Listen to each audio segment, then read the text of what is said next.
شبنا وشابت وعفنا شبنا وشابت.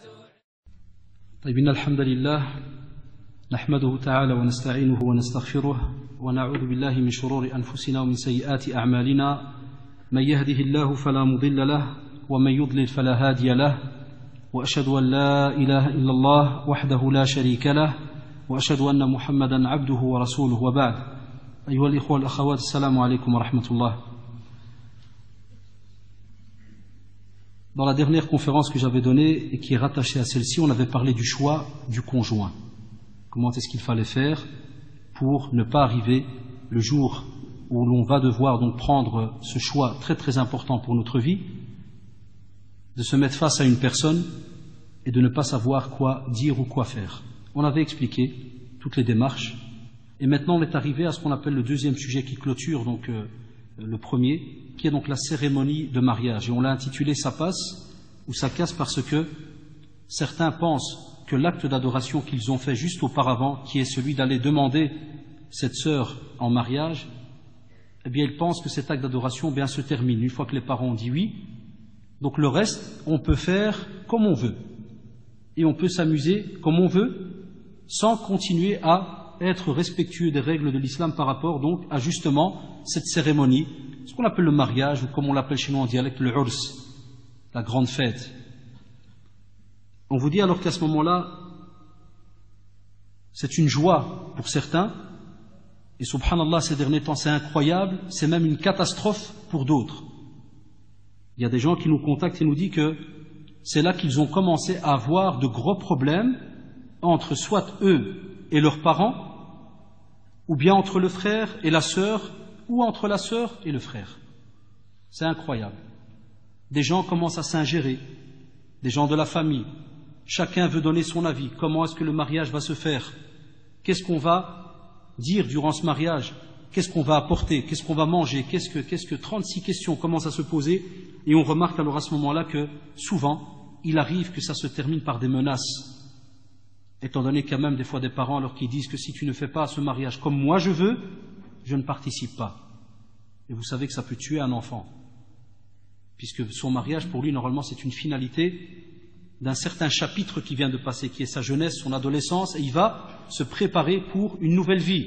Et normalement, il est censé la commencer avec qui? Avec ses parents. Des fois, alors on a des menaces qui s'installent. On a aussi des fois des parents qui vont peut-être profiter parce que le jeune n'a pas assez d'argent et vont lui dire alors si jamais tu veux que je mette de l'argent dans ce mariage, tu aurais alors intérêt à accepter toutes mes demandes. Et comme on a aussi, alhamdoulilah, des fois, des parents qui, jazahumullah, sont assez matures, sont pratiquants, parce que vous allez voir, la pratique c'est pas quelque chose de simple, sont pratiquants et comprennent que c'est un acte d'adoration aussi, ce mariage qu'ils vont faire. Parce qu'ils vont devoir automatiquement le faire de la manière qui va plaire à Allah subhanahu wa ta'ala et qui va aussi dépendre de deux sources, du Coran et de la sunna du prophète sallallahu alayhi wa sallam. On rappelle aussi à certains de nos jeunes qui doivent aussi être souples quand il y a des choses qui ne sont pas, alhamdoulilah, interdites en islam.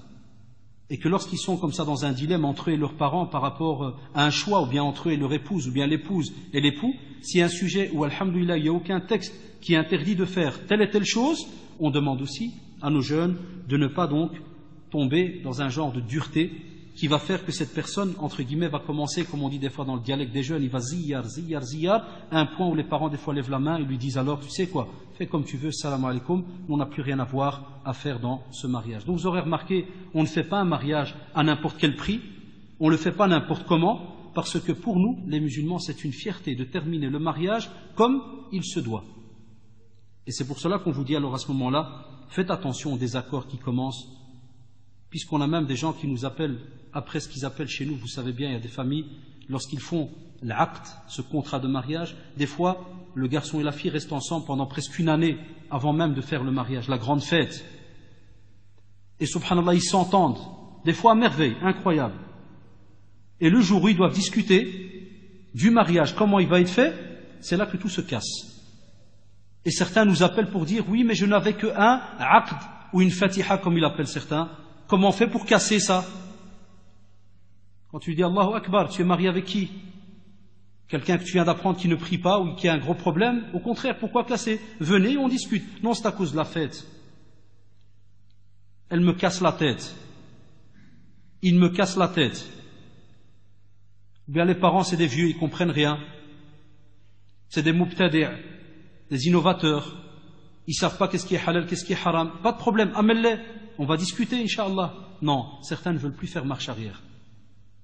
Et je ne pense pas que c'est une excuse acceptée auprès d'Allah subhanahu wa ta'ala, quand, au contraire, tu as des gens qui te demandent de venir parler, de discuter, et toi, à ce moment-là, tu coupes court à cause que le programme qui va être fait ne t'arrange pas et que tu ne veux plus alors faire le pas de discuter.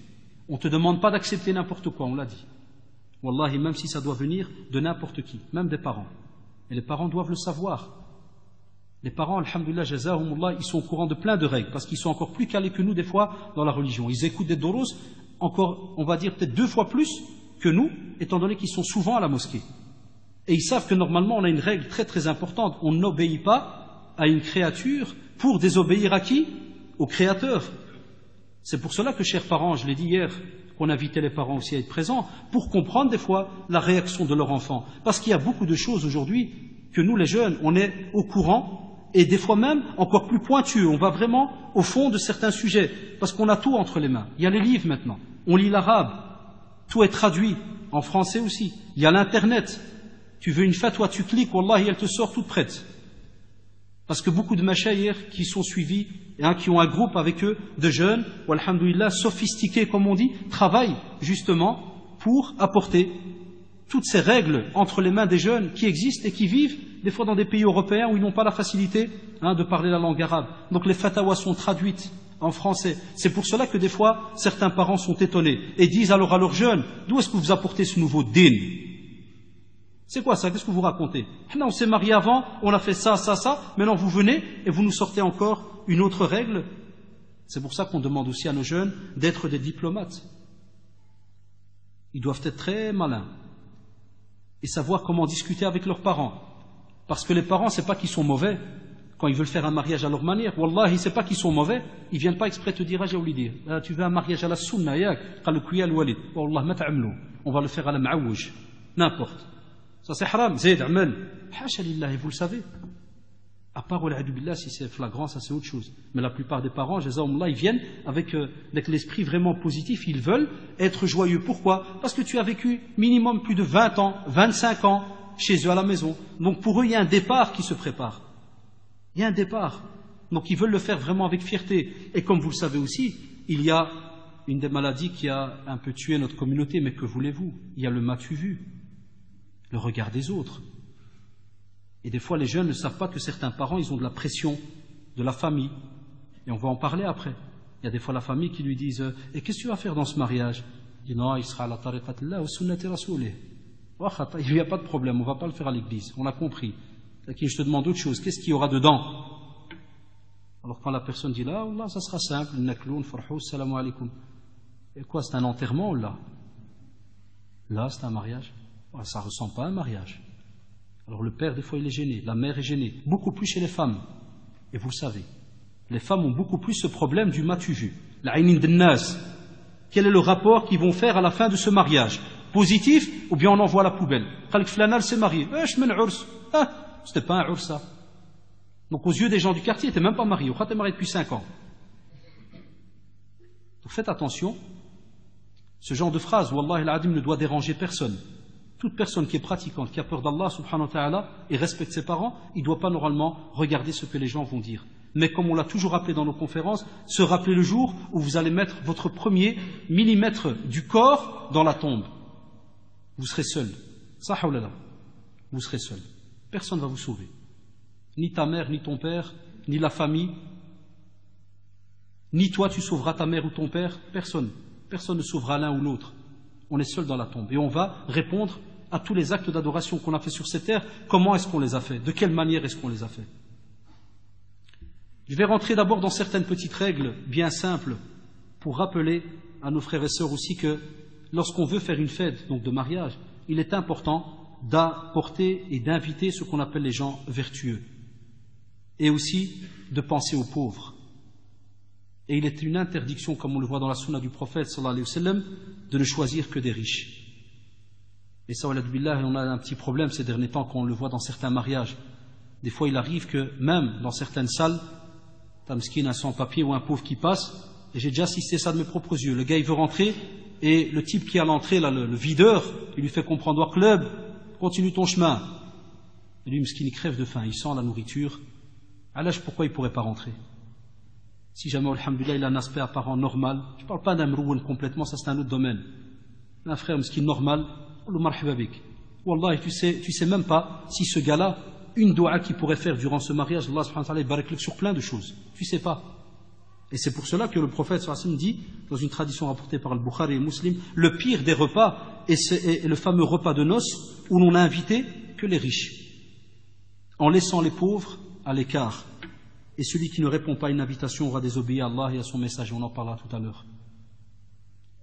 Parce que certaines personnes se basent souvent sur, on va dire, les gens qui sont à l'aise, ce qu'on appelle un bel aspect apparent. Il y en a même qui choisissent seulement l'aspect apparent parce qu'il est bien costumé, bien fringué et tout, et il ne va pas voir si ce gars qui va rentrer va l'embêter dans son programme, va rigoler n'importe comment, va feinter n'importe comment. Il y a eu des problèmes dans certaines fêtes où il faut faire arrêter le gars, il faut le faire taire, va commencer à dire n'importe quoi. Certains même alors fument et te demandent devant tout le monde, ouais, donne-moi un cendrier.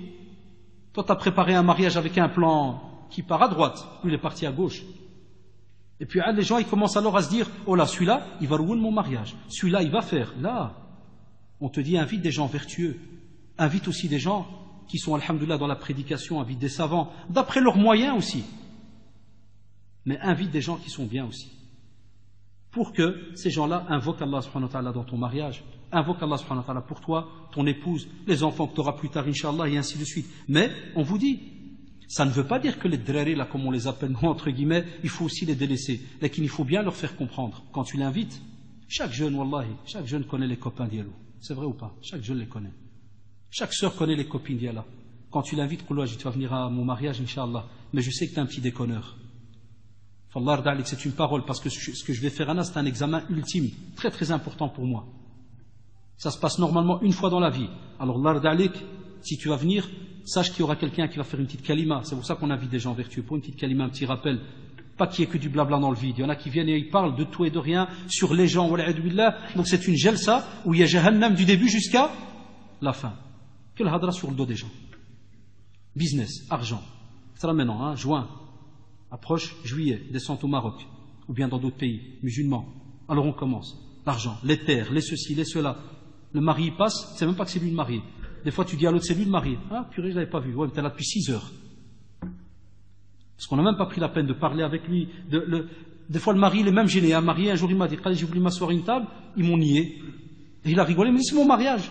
Ils ont continué à parler entre eux. Il me dit, j'ai regardé, je me suis levé, j'étais à la deuxième, blablabla, troisième. Il m'a dit, comme un pigeon, je tournais dans la salle. J'étais crevé, il me dit à la fin. Puis ça tue, tu trouves le mari assis tout seul dans un coin, avec 2-3 drari. Là, au contraire. Parce que les gens vertueux, ils vont aller vers se marier plutôt, ils vont lui parler, ils vont invoquer Allah pour lui, ils vont aussi faire un petit conseil, ils vont faire une petite kalima, et ainsi de suite. Ça rapporte un bien immense pour, donc, ce mariage. Lorsqu'on a dit tout à l'heure répondre à l'invitation, j'ai cité la deuxième partie de la tradition, j'ai dit celui qui ne répond pas à une invitation aura désobéi à Allah et à son messager, sallallahu alayhi wa sallam. On vous dit aussi, faites attention, quand vous êtes invité, faites votre possible pour y aller, à part quand quelqu'un a un cas de force majeure, fatigue, malade ou autre, on essaie de prévenir si on arrive ou pas, et ces derniers temps, il est même préférable de prévenir le marié quand il vient vous dire, voilà, je t'invite, de lui dire, Inch'Allah, si tout va bien, je suis là. Parce qu'il y a aussi des frères qui commettent l'erreur inverse. Tu viens pas, il te fait un jugement. Il te suit pendant 20 ans. Oh, c'est ça les prédicateurs. Souvent, nous, on a la blague. Oh, c'est ça la da'wa, et tout, tu l'invites, il vient pas. Il arrive, que tu es malade. Il arrive que tu sais même plus parler, tu es fatigué. Oh là, t'as ta maladie, t'as ton problème, t'as ceci, t'as cela. Donc c'est bien, à la rigueur, ces derniers temps, c'est même important de rajouter une condition. Na'am, Inch'Allah, si je suis vraiment en pleine forme, je suis là. Mais on te dit aussi que si jamais tu sais que tu vas aller à un endroit, eh bien attends-toi que ces derniers temps, quand tu vas arriver à cet endroit-là, il se pourrait qu'il y a des choses haram qui s'y passent. Et on appelle à nos frères et sœurs de ne pas accepter n'importe quelle invitation. C'est pas parce que c'est ton cousin ou ton frère ou ta sœur. S'il y a du haram, tu y vas, devant la porte tu conseilles. Parce qu'il peut arriver que quand on t'invite, tu ne sais pas. Tu arrives devant la porte, tu vas voir certaines choses comme on va l'expliquer après, tu préviens. Tu dis, smahli, je rentre, mais vous arrêtez ce qu'il y a là. Si le frère te dit, non, Allah, moi je peux pas arrêter, t'es fou ou quoi, 600 €, ça habite malade ou quoi. Moi j'ai payé cadeau. Non, non, non, non. Pour un petit jetong là comme toi, un pins, mais elle va jouer. Ah, t'es venu, c'est bien, t'as un cadeau, t'as rien, vrai? Il y a comme ça des types bizarres, et là. Ils s'en foutent de la personne. Ils se disent pas, tiens, c'est quelqu'un, machallah, qui est pointueux sur certaines règles, donc c'est un bien. Non. Eh bien, on te dit, s'il veut pas, qu'est-ce qu'on fait? Est-ce qu'on se dit, Rabbi Kbir et on rentre? Là, abadan. On lui dit Ibn Khayr, on invoque Allah pour lui, on lui laisse le conseil en lui disant Taqillah, c'est un acte d'adoration que tu es en train de faire là. Fais attention. Ce qui est à l'intérieur est haram, on ne peut pas le faire. Et puis à ce moment-là, sans faire le fitna comme font certains, sans commencer à gueuler dans la rue ou quoi que ce soit, abadan, wallahi, ni tu cries ni rien du tout. Salam alaikum, jazakumullah, et tu rebrousses chemin. Et si jamais tu es invité et que le frère te prévient, parce que ces derniers temps il y a une drôle de mode, il y a des frères, il vient te prévenir, il te fait un beau sourire pendant qu'il t'invite. Et il te fait, mais il y aura shteh et de la musique. Il te fait un sourire comme ça. Comme pour dire, ouais, Boulahia, alors tu viens pas. Hein? Et des fois, tu regardes certains comme ça d'un air, comme pour dire, Twarkallah alik. Mashallah. Hein? C'est quoi ce genre de remarque? Non. Si le frère te le dit, reste cool. Ou si la sœur te le dit, reste très cool. Et dis-lui, Jazakallah, tu veux pas changer d'avis, donc ça sera comme ça? Non, moi je ne peux pas. Ma pratique, je parle de ceux qui ont notre conviction. Non, je ne peux pas participer. Enfin, Jazakallah, Allah barak lak, Inch'Allah, ou fais ton possible. Essaye quand même de changer d'avis d'ici ton mariage. Wallah, conseille-le, c'est un bien pour toi, et ainsi de suite. Il veut accepter, fabihi wa ni'ma. Alors préviens-le, si jamais tu changes d'avis, Wallahi, rappelle-le-moi, je viendrai même à 4 pas s'il faut. Parce que, mashallah, tu as combattu Shaytan à un point où tu as changé ton programme. Wallah, je viendrai si jamais je ne suis pas malade ou plié en deux à la maison. Sinon, je viens. Ça, c'est important. Parce qu'on va te dire que le jour du jugement dernier, vous êtes au courant, on sera questionné sur notre jeunesse, et parmi les questions qu'on aura sur notre jeunesse, le temps qu'on a passé. Et parmi les temps que tu as passés, il y a ceux que tu as passés dans une salle de fête pendant 6 heures, 7 heures, 8 heures d'affilée à entendre le haram wal a'idhu billah. Tes oreilles seront questionnées. Ils vont même te balancer. Plutôt. Ils vont te balancer tes oreilles, ils auront entendu du haram. Je ne parle pas de ceux qui ont, alhamdulillah, chacun, comme on dit, là, sa conviction. Mais moi, je ne parle pas de ceux qui se disent halal, musique, tout le reste, comme on va le voir à l'aise. Ça, ils sont libres, chacun il fait ce qu'il veut. Là, ici, on ne parle pas de chacun qui fait ce qu'il veut, on parle de celui qui est musulman, qui est conscient par rapport à certaines règles bien précises dans la religion. Eh bien, il se dit, je vais aller voir qu'est-ce qu'il y a dans la sunna du prophète, sallallahu alayhi wa sallam, comme on va le voir tout à l'heure. Et c'est pour cela que, pourquoi on vous dit de conseiller? Parce que le musulman, il lui est obligé durant sa vie de conseiller son frère musulman, de lui demander conseil. Et il est aussi obligé de le conseiller, de lui demander, de lui dire, Agi, fais attention à ceci ou cela, rappelle-lui, pour pas que le jour du jugement dernier, il te dise, alors, tu es venu, tu savais que j'allais faire quelque chose de haram et tu n'as rien dit. C'est pour ça qu'on vous dit là, spécialement, il n'y a pas de pitié. Il ne faut pas se dire, oh, je ne vais pas lui casser le moral, comme il m'a dit, je vais lui faire la poisse. J'ai déjà commencé à lui dire haram, haram, haram, alors qu'il est content, il va se marier et tout. Là, Wallah, tu lui fais un plaisir. Dis-lui s'il y a quelque chose qu'il va faire et que tu le sais qui n'est pas bien. Troisième conseil, faire attention, et là c'est vraiment le sujet donc d'aujourd'hui, de ne pas transgresser certaines lois d'Allah subhanahu wa ta'ala. Et je vais donc vous citer plus ou moins 17 points. Il y a beaucoup, en vérité il y a plus. Quand j'ai commencé à préparer la conférence, j'ai été d'abord voir aussi mes anciens copains qui étaient dans un autre monde il y a quelques années, le monde de la nuit, le monde des vraies fêtes, pas les fêtes de chez nous, les petits barbuchons, c'est mortel. Non, les vraies fêtes, là où il y a de l'ambiance, comme on dit.